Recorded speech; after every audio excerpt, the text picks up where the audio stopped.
Good afternoon, everyone. My name is Richard Burke. I'm the Executive Director of Western Liberty Network. Western Liberty Network is a 501c3 organization dedicated to training grassroots activists, supporting limited government principles to do politics where they live, to be effective candidates, effective office holders, citizen lobbyists, and also campaign volunteers. We do training, and this is one of a series of weekly trainings we do almost every week. At this time at 1 o'clock, that's Pacific time, Pacific Daylight Time now. And Western Liberty Network, as I need to point out, is a 501c3 organization. As such, we do not endorse or oppose any candidates, even the candidates that we train. We don't endorse or oppose any political party, legislation, or ballot measures. But what we do is provide training for people to use as they see fit. I'm going to go and share my screen here, just a moment. And what you'll see here is our Western Liberty Network homepage. If you go to westernlibertynetwork.org, you'll be redirected here and you will see this page. This shows you what we're doing. We have a conference in Klamath Falls next weekend. You can sign up for and get materials here. This always features the training that we have. This is today's training. You sign on here, as I think everyone here has done. Those who watch the recording, that's how you do. You scroll down and click on this red button and you're in. And then as you go down, you're able to see a few resources. Speeches from previous conferences that we've had that are available. There's a lot of training information available. But if you really want to get training information, go to the training tab. And if you go to the training tab, you'll see this screen. And at the beginning, it tells you the kinds of training Western Liberty Network provides. And then we've got a series of PDF documents. You see the topic you like, go ahead and download it. These are generally meant to be provided with a live training, but they stand up on their own as training documents. They're all available for download free of charge. Scroll down a little further, and you see the recordings of our Saturday training sessions. And this one will be posted right above this one as soon as we're finished today. But there are a variety of topics. I do a number of the trainings, but we also have guest trainers as well, all experts in their particular field. And so these are all available. We've got over a year's worth of training videos here, and you can find a lot of what you need. So there's a lot of there's a wealth of training material that's all available free of charge. And if you like what you see, you can make a fully tax-deductible contribution to Western Liberty Network. We've got these buttons for one-time contributions and for recurring automatic monthly contributions that work through PayPal using your standard debit or credit card. So that is that. And with that, I'm going to start my training on this topic, how to campaign on a budget or with little or no money. And I like to do interactive trainings. So if you have a question or a comment, please do not be shy. Go ahead and unmute your microphone and interject, ask your question or offer your comment, and we'll just do this interactively. I'm not a wait to the end for questions kind of guy, so feel free to pop in. And I'll also point out that I don't claim to be a genius, and the training I provide is not exhaustive, but I have been around the track a bunch of times. And so I've done a few things right, I've done a few things wrong, and the whole point is to try and share that experience with you. So if you're going to campaign and you find yourself with limited resources, or even if you find yourself with adequate resources but want to use them efficiently, there are a couple of things you can do. And the first thing I always invite everyone to do is come up with a campaign plan. Come up with a campaign plan yourself. This should have several components, and I'm going to go through this fairly quickly. I'll state that this needs to be a written campaign plan. If you don't have a written campaign plan, you don't have a plan. Having a written campaign plan helps you bring order to your campaign. It provides direction for the campaign. For the people who volunteer in your campaign, it provides some sort of a sense that you know what you're doing, that they know what their missions are. A campaign plan provides all of the responsibilities for everyone, lays them out like a job description, establishes lines of authority, spheres of authority, lines of accountability, and so on. And so it's important to have a plan. And if you're going to be asking for donations, particularly substantial donations, as I think will be the case in Judy's race, and maybe Anita's race too, a campaign plan is invaluable. It tells your donors that there is a path to victory. It lets them see what the path to victory is. And it's as valuable to a campaign donor as a business plan is to a banker that someone wants to, loan money from. So have a written campaign plan. And the first part of your campaign plan should be your objectives. What is it that you want to accomplish? For most of you, the primary objective is to win the election. But that shouldn't be your only objective. And sometimes if you're in a very difficult district, secondary objectives can be, what you have. And the purpose of secondary and tertiary objectives are to lay out things that will be acquired that are of value, whether or not you actually win the race, things that will survive the campaign itself and be of value for the future. For example, when I ran for governor on the Libertarian ticket, I knew I wasn't going to win the race. There was no way I was going to get more than a couple percentage of the vote, which is exactly what I got. I got about 2% of the vote. And I had limited objectives. I had like $10,000 for the whole campaign. But that was not my real objective. My secondary objectives were establishing media contacts, establishing a network of volunteers, establishing a network of donors. And you need to put quantities on all of these. I'm going to have, 15 new media contacts. These will be reporters, you meet bloggers, anyone in the media that you have an interview with, you establish these contacts. I'm going to build a network of 25 donors. Whatever it is, it's not a goal unless it's quantified. So come up with your primary goal, perhaps to win the election, and secondary goals to do things like establish a network of volunteers, a network of donors, a network of media contacts. And there might be tertiary goals too, getting experience, developing staff, a lot of different things like that. Do your best to quantify what that means, and that is your objective. Then take a look at your district, analyze it. If you do not have much money, you can do this on the cheap. You can go to the US Census Bureau, and on the US Census Bureau, you can go by zip code and analyze things like income, education level, things like that. From the Secretary of State's office or your county elections office, you should be able to get registration numbers. How many Republicans, Democrats, unaffiliated, independent, libertarian, Green Party, all of those sorts of things. And then you should come up with some objectives, some tactics that you will use to campaign with. And I'm going to talk about some of those later.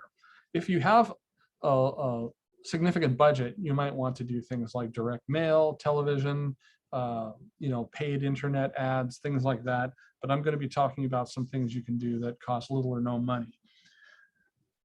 Your campaign plan will also contain a campaign organization. You should have a campaign manager that is not you. As a candidate, your job should be to familiarize yourself with the issues, interact with the public, either directly through voters or through the media, and you should be up to date on various issues and raise money. That's your job as a candidate. The day-to-day, making the trains run on time, finding out what people respond to, doing polling, all of those sorts of things, that should be done by a campaign manager. If you have a large campaign, you might want to get a consultant. You need a campaign manager.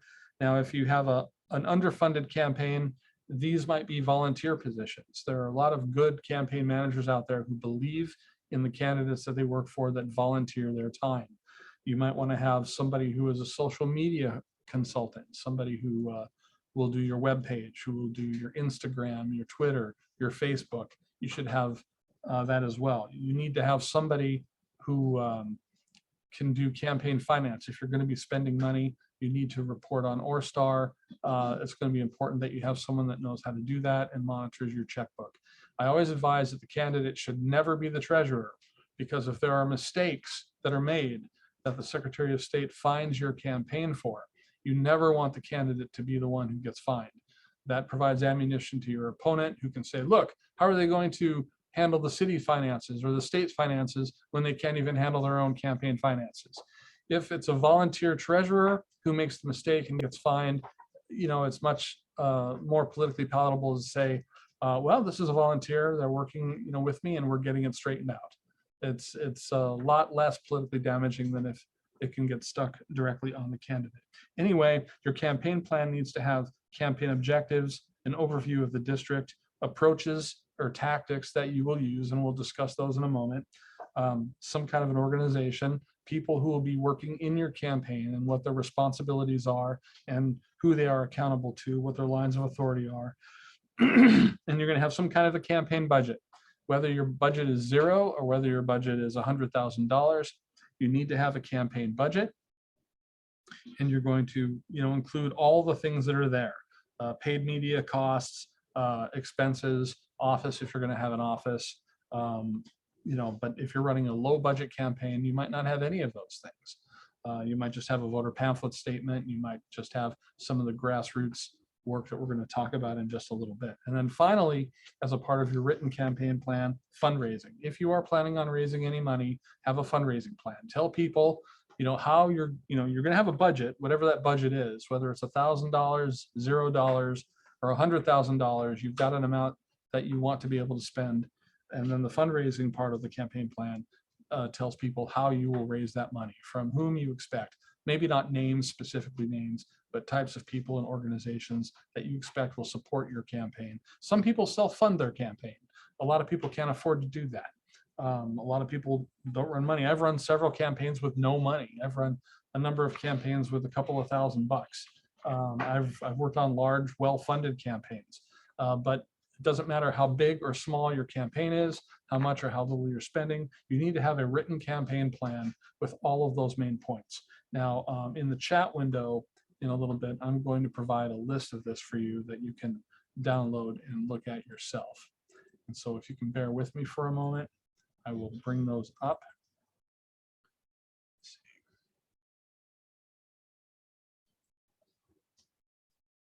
Okay, here's the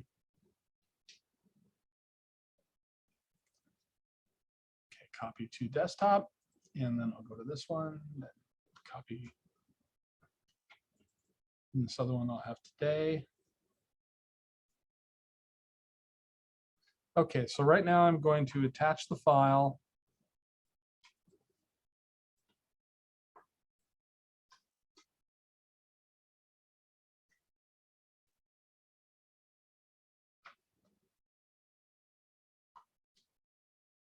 This is one of them today.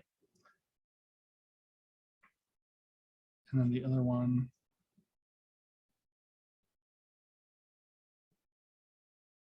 Does anyone have any questions so far? Okay. Not yet.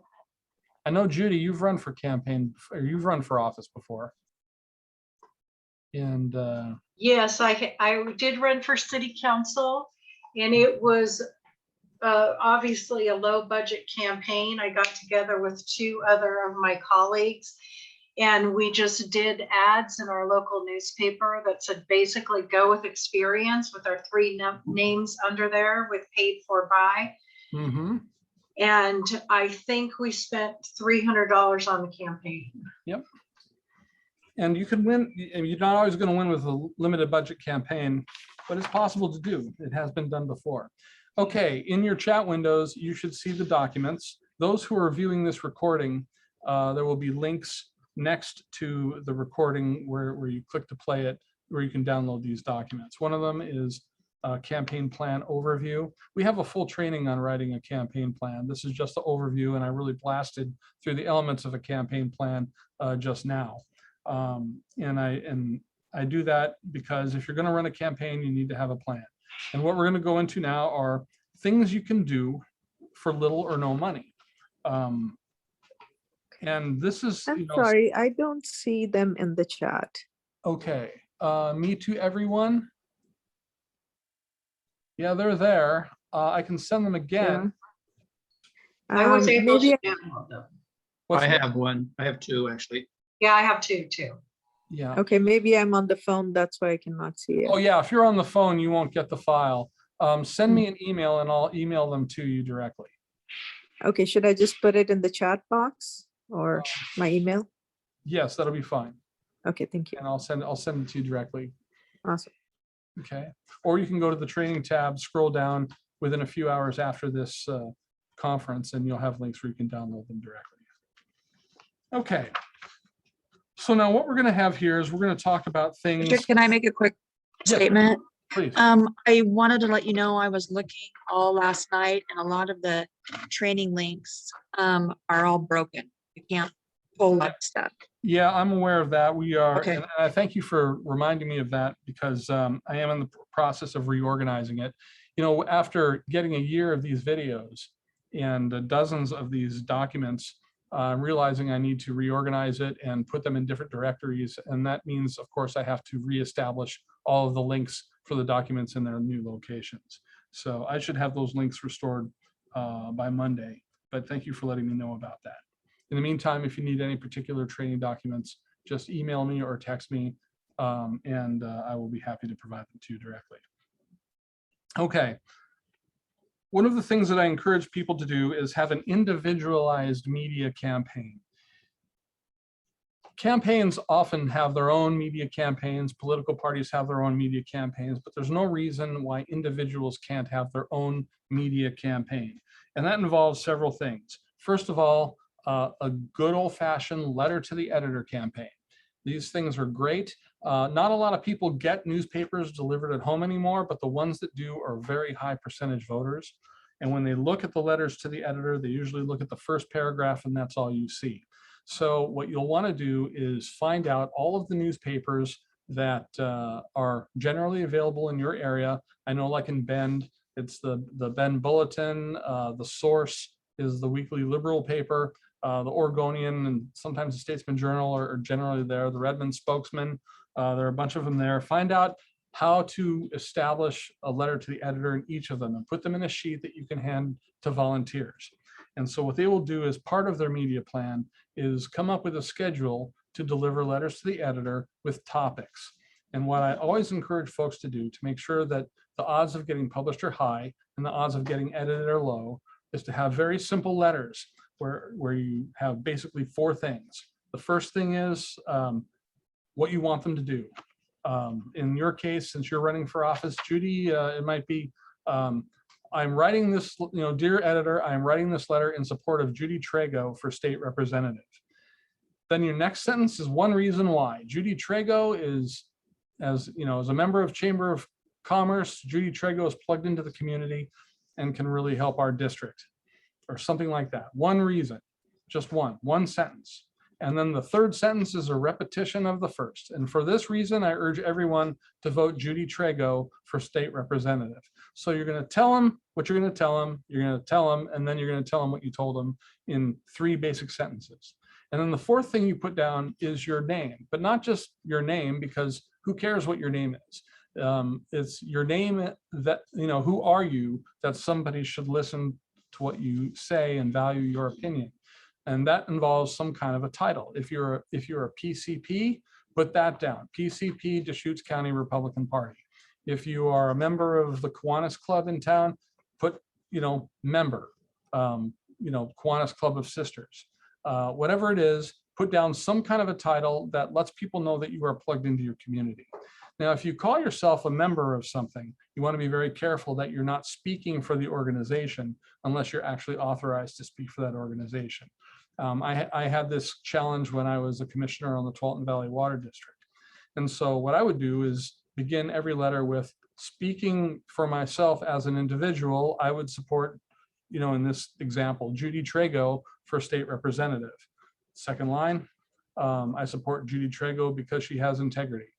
And third line, for this reason, I urge everyone to vote for Judy Trago. Richard Burke, member, Tualatin Valley Water District Board of Commissioners. In that case, what saves your butt is the first line that says, speaking for myself as an individual. That is what gets you, out of being in trouble for purportedly speaking for the entire organization. This way, you're able to let people know that you are a member of the Tualatin Valley Water District Board of Commissioners, or a member of the local Kiwanis Club, or whatever it is you're calling yourself. But by having that at the preface of your first sentence, speaking for myself as an individual, you make it very clear that you're speaking for yourself as an individual. But at the same time, the title at the bottom lets people know that you're connected in your community. So that's the first part of a media campaign. The next one is, write down all of the radio stations that have call-in shows. I know Lars Larson has First Amendment Friday, and he's heard statewide. I know that a couple of stations in Bend and Eugene, the Dalles, they have stations that have local call-in lines. Find out when they are and find out how to call them in and what time they are, and include that on your sheet. So you're building an information sheet for your volunteers. Where can they write letters to the editor? Where do they do it? Usually it's on a website. Where can they call into local radio shows? What are the numbers and what are the times? And sometimes there's television as well. And then there are things like bloggers. Put those down, find out what they are, and put them in a sheet. So you can hand them to individuals and they can come up with their own individual media plan that is in support of your campaign. Let them know what your talking points are, what you want them to say, and then have them design their own individual campaign plans. And another volunteer that you might want on your campaign is a volunteer coordinator. This would be the person that arranges these and follows up to make sure they get done. And what you'll find is if you have a half a dozen or a dozen volunteers actively doing an individual media plan, you actually can create quite a lot of earned media. That's media that doesn't cost you any money. And you can get quite a bit of exposure among groups of people who are high percentage voters, people who will vote. Desktop activism, that's another thing you can do. People are members of email lists, they're members of Facebook, they're members of Instagram, whatever it is. Ask your volunteers to, on a regular basis, report about the benefits of your campaign and good things about it. You can spread this around. One of the tricks that I like to do, and this is how I advertise Western Liberty Network trainings, is I will join a bunch of groups, a bunch of conservative organizations. I'll join these groups, and then one by one, I will go to the group site and I will make my post saying there's going to be a free training at this time, Saturday, 1 o'clock, featuring this person on this topic. And if you go to Facebook, unless you pay money, a single post won't reach very many people, just the people that are close to you. But if you're members of lots of groups and you go to each group individually and post on each of their individual boards, you can reach quite a few people for very little money. And so you can ask your volunteers to spread your talking points by doing these things. This can also be a part of your individual media plan. Bulletin board campaign. This is one of my favorite things. A lot of apartment buildings have bulletin boards in their laundry rooms where people do laundry. A lot of places like Fred Meyer and Roth's and other grocery stores, Safeway, they'll have a bulletin board that says community action, and you can put things up on there. I like to do bulletin board campaigns everywhere we can. Now, some places don't like you to do political posts, but I say put them up anyway. They might eventually get taken down, but how many people will see them before they get taken down? That's fine. Now, one interesting thing is I love apartment buildings, especially if there are laundromats there. I used to put, when I was running for local school committee, I would put a sign on top of every washer and every dryer on the wall behind the washer and the dryer. And it was really interesting. A lot of people saw it. Nobody bothered me when I was doing it. And in one particular apartment complex where I put up signs, I actually moved into that complex 3 years later. And when I went into the laundry room, those signs were still there. And so, how many people see those signs? And signs, they're not persuasive. Signs don't have much value for persuading someone to vote for a person over somebody else, but they're good for name recognition. And a lot of times, if you're running for a position and you're not known, it's good to get the name out there. The bulletin board campaign is really good for that. Another thing you can do is to lobby local and legislative office holders. If you know the mayors of cities, city councilors, county commissioners, school board members, whatever it is, mosquito control board, it doesn't matter what it is, ask them for your endorsement. It doesn't have to be an official endorsement. If you use their name in a voter's pamphlet statement or in some official communication, there is a form that they need to sign that indicates that they endorse you. But if you just want to use it informally on your website or something, just have them write a letter saying that they endorse you for the office that you're running for, and make those endorsements known.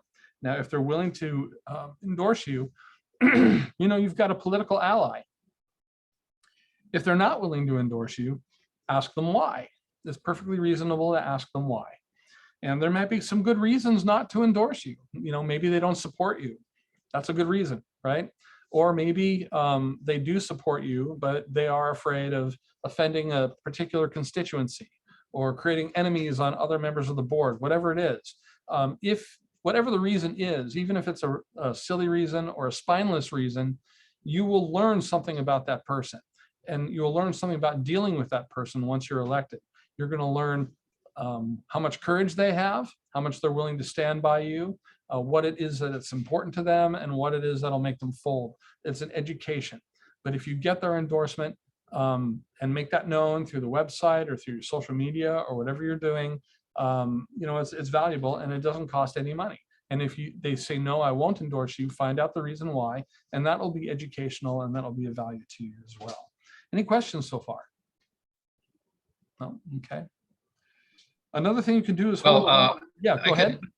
I could use a list of conservative organizations in the Portland area if you have a list of conservative organizations. There actually are quite a few, and I can provide you with some. Send me an email at rpbcentral@gmail.com. That's Robert Paul Baker Central@gmail.com. There are a lot of them that are based here, like the Taxpayer Association of Oregon. There are a lot of professional organizations, organization of electrical contract business owners.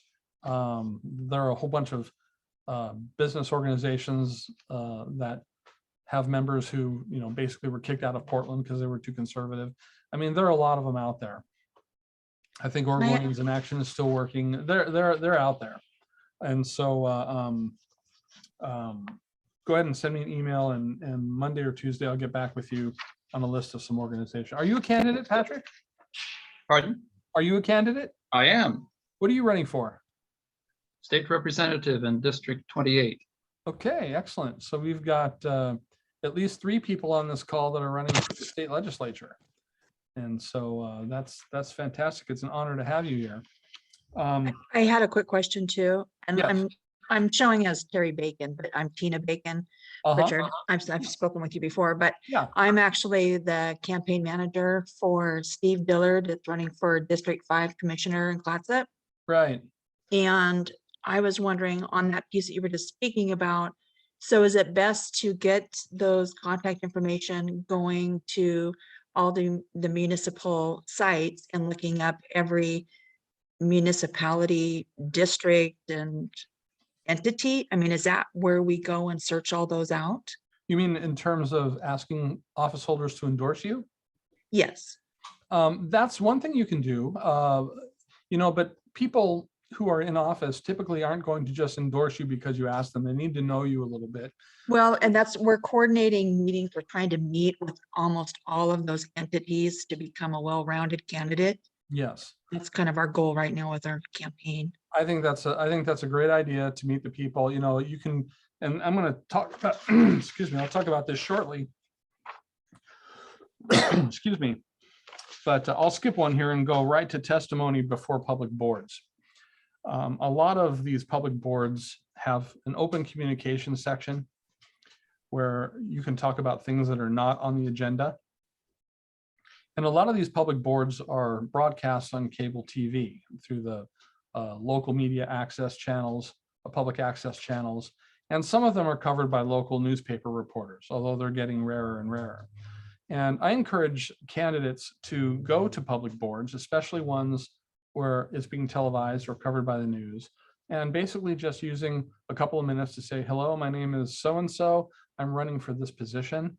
I want to do this if I'm elected, 1, 2, 3, whatever I want to do. And I know that working with other boards like yours is, very important to building a strong community. And I look forward to working with all of you should I be elected. Something like that is really good. It comes off as being very professional. A lot of people get to know you very quickly. People will ask you questions. And, you may get on public access television. Not very many people watch public access television, but there are people who do. And again, they're high percentage voters. When I was a commissioner on the Tualatin Valley Water District Board of Commissioners, we were covered by public access television. And I kind of scoffed at it. I didn't think that very many people watched it. But then, I'd be in line at Dairy Queen and someone would say, "Hey, I saw you on TV. Are you that commissioner guy?" And I'd say, "Yeah." I mean, that happened to me 2-3 times. Probably the biggest one was when I was attending a 4th of July parade in Beaverton, and the McDonald's float went by. Ronald McDonald pointed at me from the float and goes, "Hey, you're that commissioner guy." So I guess being recognized by Ronald McDonald was my claim to fame. But the point is that people do watch public access television. They're high percentage voters. And also, I've seen this happen before. If there's a local reporter there, sometimes they'll come up to you afterwards and say, "Well, that was kind of unusual. I've never heard people, introduce themselves to a board that way before. What's your name?" And, gives you a chance to do a media contact. And I've also seen situations where there are people in the gallery who say, "I like what you said. Can I volunteer? What can I do?" It doesn't happen very often, but it does happen. It's just how you touch with the community. You just make another touch, another touch, another touch. This is how word gets spread around. It doesn't cost any money. It takes a little time. You build credibility among the people who are in office that you're speaking to, and reaching out to public boards is a great thing to do. So again, just a brief statement. You said, "Hello, my name is," your position, a brief platform statement, "Enjoy working with them," and "Thank you." Yep, and if I'm elected, I look forward to working with you and recognize how important that their board is to the welfare of the community. And if elected, you look forward to working with them constructively. Just something like that. You can probably get through all of that in a minute. And if you can do it in 2 minutes or less, they're going to appreciate it, because they typically have a lot of things on the agenda, and they are very appreciative of people who can be very concise. And so, that's my recommendation to you. However, I want you to be very careful as you work with your candidates. Remember that it's good to build relationships with office holders, get their endorsements if you can, but you need votes. You need votes to win. And you want to make sure that you're spending the majority of your time talking to voters, and not as much time talking to office holders. It's important, it helps give you credibility. You can say you spoke before this board, that gives you credibility. You can say you have this endorsement, that gives you credibility. But really make sure that you're not spending your time chasing, public office holders in the main. Make sure that that's sort of a secondary issue. Your first issue should always be to be interacting with voters, or ways to connect with voters. Like if you get a newspaper interview, or you get on the radio, or something like that, where you're going to be contacting a lot of voters, because you're going to need votes. You can have the endorsement of every local government person in town, but if you haven't been out in the field talking to voters, you're not going to win. So Yeah, and we are doing that, but just trying to make sure of all the issues in the county, and then being able to discuss that with the voters. Yep, very good, excellent. You're on the right track then. Another thing I like to do is hold a voter registration drive. There are a lot of places where there are abandoned constituencies, like elder care facilities. Their program directors are always scrambling for something to do on the program, whether it's bowling using Nintendo Wii, or having a musician come, or whatever it is. They're desperate for these things. Have a voter registration event where people can make sure their voter registrations are accurate, that they're up to date, and you just happen to be there to meet people. Hi, I'm Patrick Castles. I'm running for the state legislature. It's nice to meet you. Are they getting you taken care of? That sort of thing. I mean, most of the elder care places or other spots where you might do voter registration events, many of them do not allow you to explicitly campaign for a person or a party, but they will let you do something that is nominally nonpartisan, like a voter registration drive, the purpose of which is to offer people a chance to register to vote, or to verify that their voter registration information is correct. This will give you a chance to meet people, but it is nominally nonpartisan. And as you meet people, people ideally will remember your name. In some stores, like shopping malls, they'll still let you have voter registration drives, but they won't let you do things like, again, partisan stuff. But voter registration drives are a good way to meet people, shake their hand, hope that they remember who you are, and also maybe register a few new voters, maybe get a few people to switch to your party of choice, whatever that is. So that's another thing you can do. And it's good civics, and it makes your campaign look very good. And we can get those voter lists for updated information from the clerk's office free of charge. There are a number of places where you can get them. You can get them at the county elections office. Each political party is entitled to a free list for every primary election cycle and another free list for every general election cycle. So you might want to contact your county party or state party to see if they have that information. At any given time, the lists that are available to you through county election offices have about an error rate of about 20%. It's not all their fault. It's people die, people move, people get divorced and don't change their name or do change their name. There are a lot of things that happen that cause the voter rolls to be inaccurate. There are commercial lists where you can get much better information, but that costs money. And the county lists, while they're not perfect, they're good enough. They're good enough to do good work on. And don't let the perfect become the enemy of the good. So get the list from your political party. The state party, in some cases, may have cleaned up the list a little bit, so you got a lower error rate. So contact your state party, contact your county party, or if you have a few dollars, it's not that expensive to buy voter lists from the county election office. You can get them emailed to you. They're usually tab or comma delimited files. And you can get voter registration information and also get their voter history.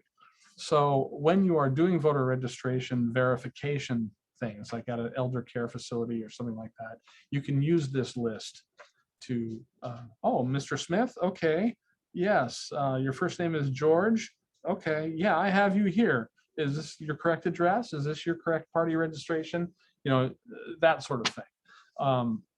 You know, it's ostensibly to verify their voter information, but it really is an excuse to have a contact, or you or a volunteer or somebody like that that supports you can help them out, and at the end say, yep, and by the way, I'm supporting so-and-so personally, and I hope you'll consider them, that kind of thing. You know, what you can get away with along those lines is going to depend on the venue you're in, but generally, whenever you're shaking hands and or your volunteers are touching voters, it's usually a very good thing.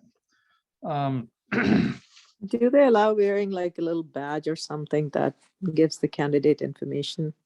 That varies from a badge, you say, that identifies you? Yeah, something that identifies you as a volunteer for, Mhm. you know, this person or whatever. Sometimes at facilities, they will have stickers that they will put on you. You sign in and they'll give you a sticker. But Mhm. that is a good point. When I talk to people about going door to door or doing anything like that, I usually advise them to have a button or a badge, even if it's homemade, that has your Mhm. name on it and you know, what you're working for or what you're a member of. And so it's, you know, it's not official like a police badge is official, but it usually puts people at ease that you are who you say you are. And that's a good point to raise and always a good idea. Another thing too, and this is sometimes overlooked because it's so obvious, is direct voter outreach. Go door to door. Have your people go door to door. Use these lists to go door to door. We have an entire course on canvassing neighborhoods. And if you want to check that out, you can go to the training tab of the westernlibertynetwork.org website, scroll down, and there is a thing on canvassing that is very, very helpful. What I like to do when I'm canvassing, especially if it's for a general election, I'd like to have a flyer for Democrats, a flyer for Republicans, and sometimes a flyer for non-affiliated voters. I remember when I worked for a candidate called Tim McHenry, I was going door to door. he was big into school choice. And so if we walked up to a house and we saw it was a Republican home, we would hand them the flyer that says parents should direct their children's education, that they're the primary educators. Republicans like that messaging. If I'm going to a Democratic household, I'm going to send or give them the flyer that says poor and middle class kids should have the same educational choices as rich kids. It's supporting school choice. It says the same thing. It is a very crude, low resolution attempt at micro targeting. If you work with your political party, your party may be able to provide what they call psychographic profiles on each household. These are databases that have been compiled, and Art Robinson knows about this. He had a company do this in his district, and what the company did, I've forgotten the name of the company, but what they did is they did a profile on every house based on what their magazine subscriptions were, what their cars were. They're not always correct, but they are astonishingly correct. For example, if you're driving a Volvo, you're more likely to be a Democrat than a Republican.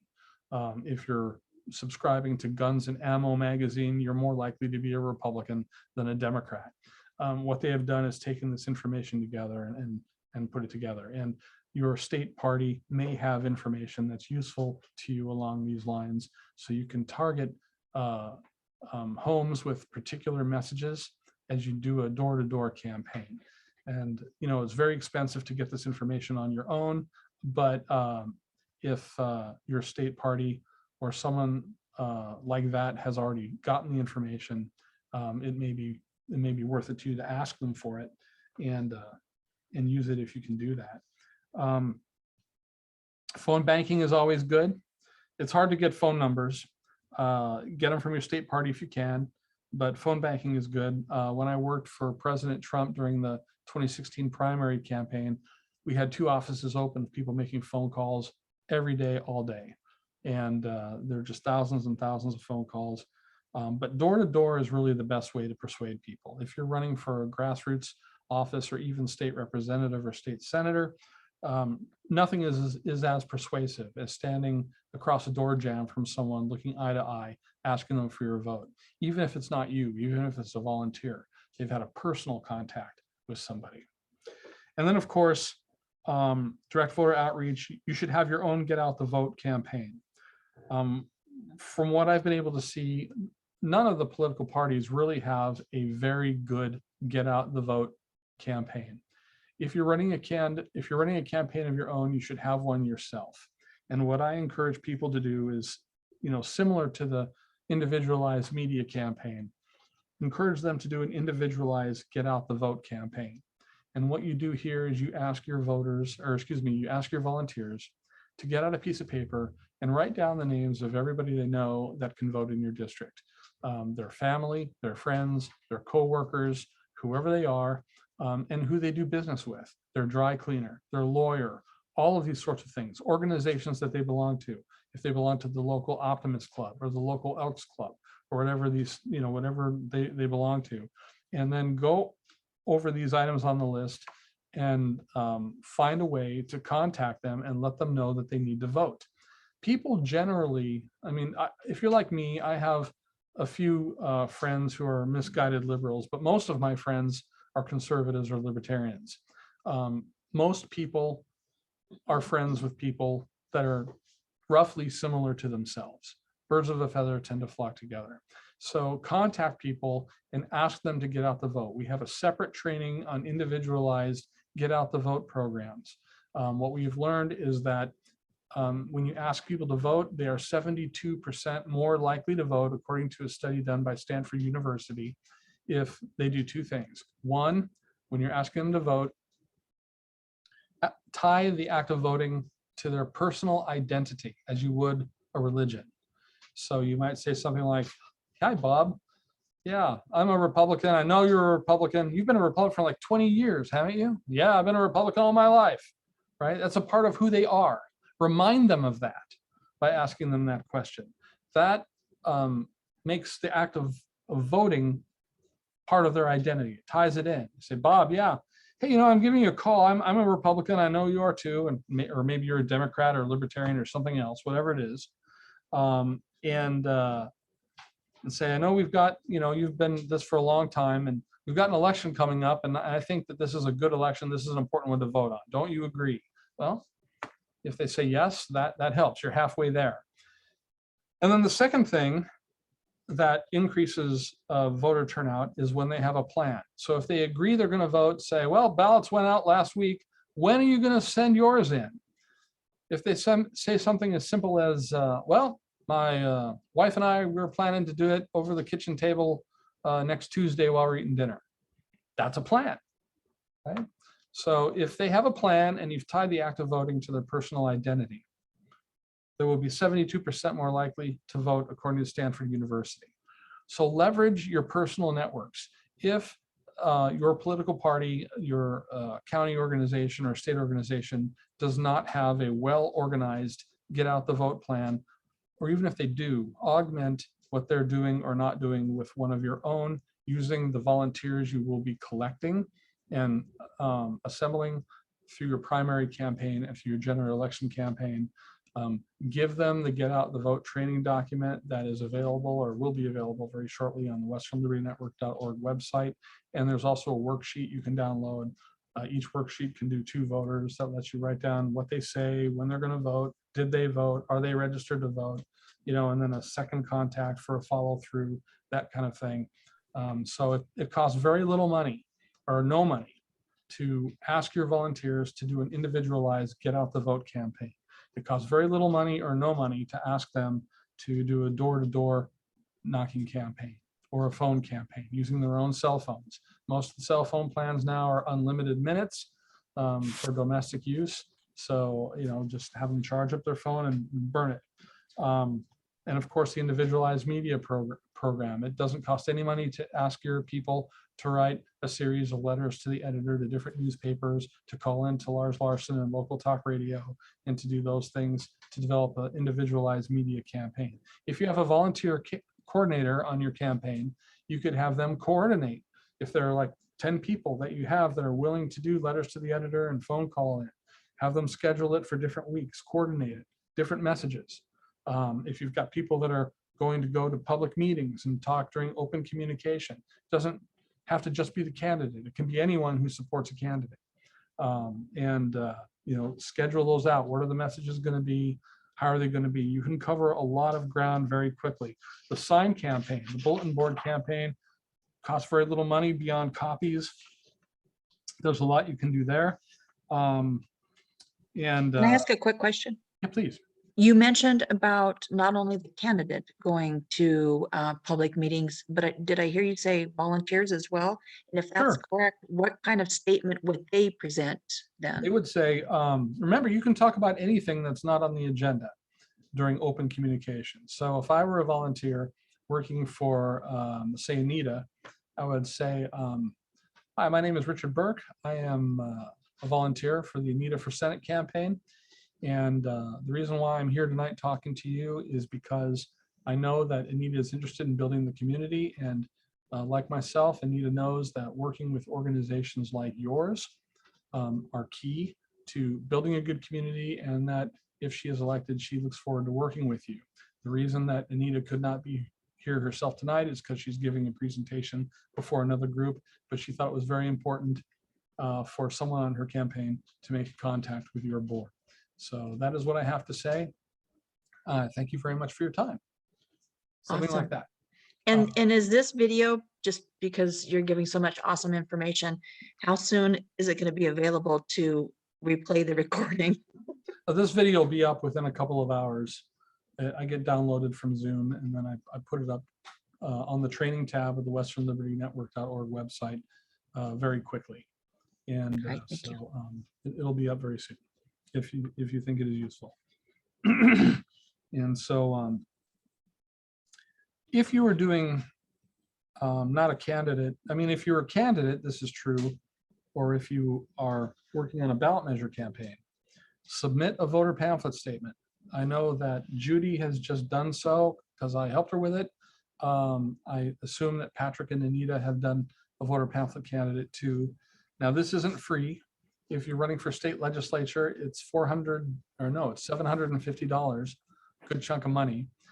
If you're running for a local position, sometimes it's a lot less. I think for Tualatin Valley Water, it was like $50 or something like that. But this is the best value for the dollar that you're ever going to find, because the voter pamphlet is mailed to every registered voter in the state. And so everyone's going to get one. Even non-affiliated voters are going to get a voter pamphlet statement because of the ballot measures and nonpartisan races that are in a campaign. It is the best value. You get a photograph, you get 325 words. This is a great way to introduce yourself. There's just no value for the dollar that's better than filing a candidate statement in the voter pamphlet. If you are working for or against an issue campaign, the same is true. Right now, I'm working on another campaign apart from Western Liberty Network in opposition to a ordinance here in Washington County. And having an argument, I think it's $400. It covers every registered voter in Washington County. There is no better bang for the buck. So while it is not free, submit a voter pamphlet argument. If you don't have any money and still want to submit a voter pamphlet argument, you can get one filed and published for free, but it requires petitioning. And the number of signatures required is dependent on what the position is that the candidate is running for, or what the issue is and the scope of the issue, whether it's a city issue or a county issue, and it varies from county to county. But call your county elections office and they will be able to tell you how many signatures you need from which jurisdiction to get a voter pamphlet argument published for no cost. And they'll let you know how much time you have, and they'll give you the forms to collect signatures on. And we have an entire training on that, how to collect signatures on petitions.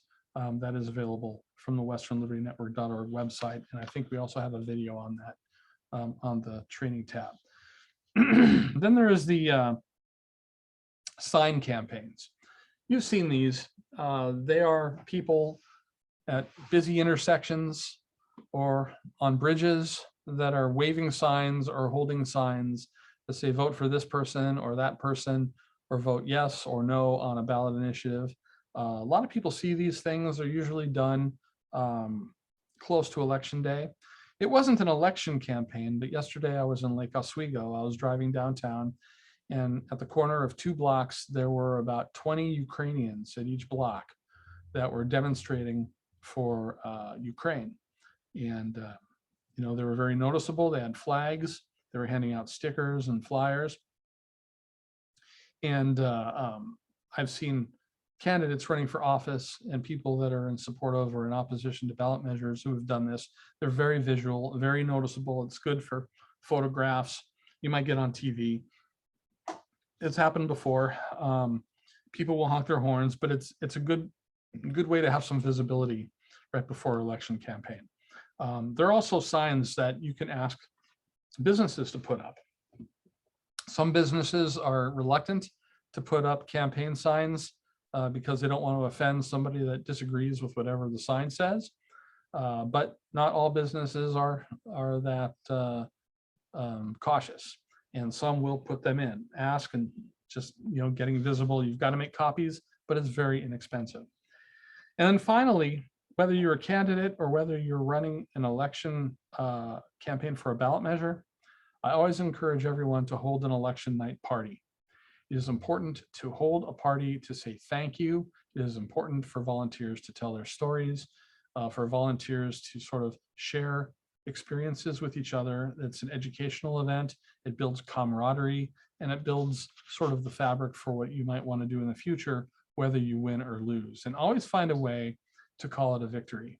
If you're running to win and you don't win, let your volunteers know that you still accomplished something. You still built a network of media people, a network of volunteers, you've found a network of donors, and all of these things will be used for the next fight, for the next issue campaign, for the next campaign. Let them know that their work was not wasted and that their work has value that will survive the campaign. And of course, if you won the election, well, do it anyway, because they're going to feel like they've been validated by your victory, but they're also going to be, gratified to be reminded of the other value that they've provided to the campaign. So this is not an exhaustive list. I'm sure that people can come up with lots of other ideas, but these are some things I've experienced or seen done in the past that cost little or no money, that are effective in building a good campaign. And believe me, Oregon is a state where if you have boots on the ground, and if you have, elbows to the wheel, to use these cliches and metaphors, a campaign like that can defeat a well-funded campaign that does not do these things. And if you have a campaign that is well-funded and does these things, you will be unstoppable and be able to overcome a lot of adversity in your district. If you have a district that where registration is creating headwinds for you or something like that, it's very helpful. Are there any questions? I have one. Please. I wanted to know about that piece. I know I've been kind of emailing you about it, and I apologize if I've been badgering you, about the candidate training. How do we get him that training? Contact me and we'll set up a time for that to take place. Email, text? Yeah, email is Okay. usually how. Did send that last night, so. Yep. Okay. And so I will be happy to arrange it. We do one-on-one candidate trainings, and what we need to do is have a discussion of what kind of training you want. Sometimes it's interacting with voters, sometimes it's debates, sometimes it's managing volunteers or building a campaign team. There are a lot of dynamics involved with being a campaign, and a lot of things that you can train people for. So, let's have a dialogue of what it is you want, what it is you need, and we'll try to provide training. As a 501c3, we provide training to anyone who wants it. If the Pacific Green Socialist Party were to ask us for training, we would be obliged to provide it, but they don't. They don't, because they generally don't want their members interacting with the likes of me, and also because they've got their own resources. I always make sure that people know that right up front. We're 501c3. We've got to act like 501c3, but we do consistently support limited government principles through the training of grassroots activists and people that are stepping up like yourselves. Thank you. Is there anything else today? Okay, I hope this I is, go ahead. I just wanted to double check the email address that you gave me. It's rpvcentral. @gmail.com, and Robert Paul Baker Central at @gmail.com. gmail.com. That's correct. I've got a westernlibertynetwork.org email address, but it's a lot more typing and it just forwards to the central address anyway. So if that is all the questions we have, we will call this a training. We'll be back with another training next Saturday. This recording will be up within a I couple still hours. want to make sure I had the right one. Yeah. Because your other, it has comms. Okay, we're good. Yeah, are we good? Okay, very good. All right, well, I hope this has been of value to you, and feel free to share with your friends, and maybe we'll see you next week. In the meantime, take care and God bless. Thank you. Thank you very much.